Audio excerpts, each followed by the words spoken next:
I would say that speaking Spanish is half grammar and half confidence, and you're going to grow in confidence.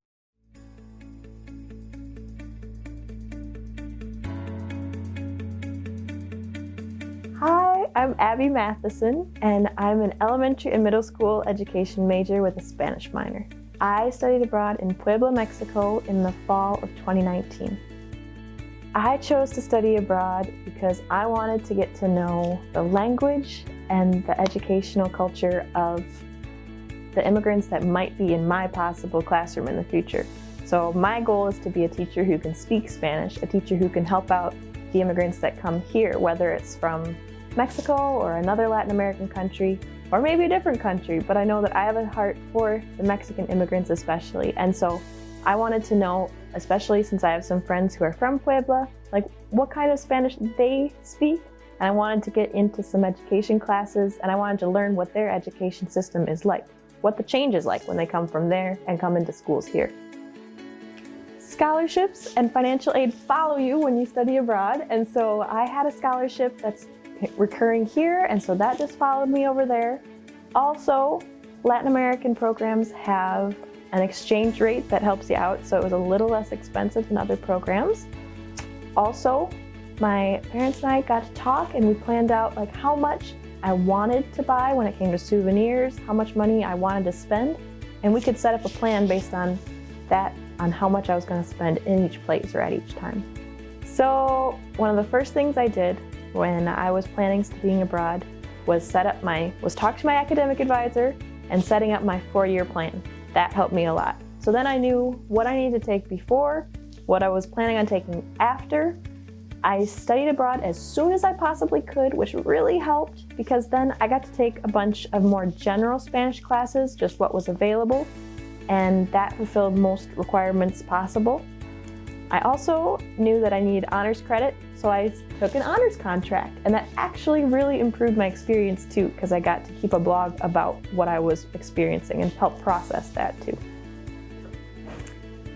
Study abroad was amazing.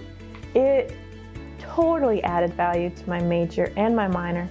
Because my goal is to be a Spanish teacher, studying abroad there gave me experience with a different educational culture. So I got to talk to students down there who were studying to be teachers, who had seen education from a different perspective and who had different ideas on what a good education was and how to give a good education to students.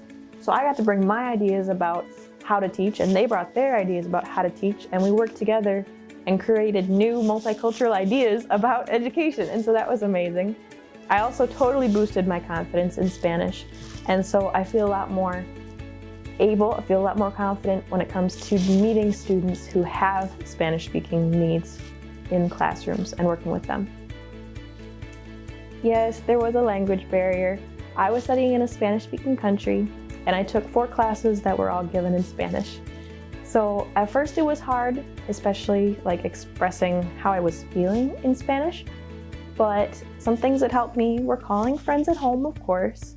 I would turn on the radio in the mornings, and just hearing that little bit of English each day helped me out a lot. My host mom told me though, she said, Abby, just hold on for this first month.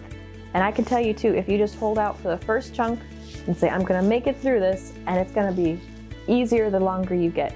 And so don't underestimate your ability to pick up. I would say that speaking Spanish is half grammar and half confidence, and you're gonna grow in confidence. So that was a big thing that really helped me. If you are thinking about studying abroad, and if you're thinking about studying abroad, especially in a country that speaks a different language, I would say one of the biggest things is to get invested and to get involved in the local culture. I know I talked to too many study abroad students who say they had wished that they had gotten more connected to local students and local faculty.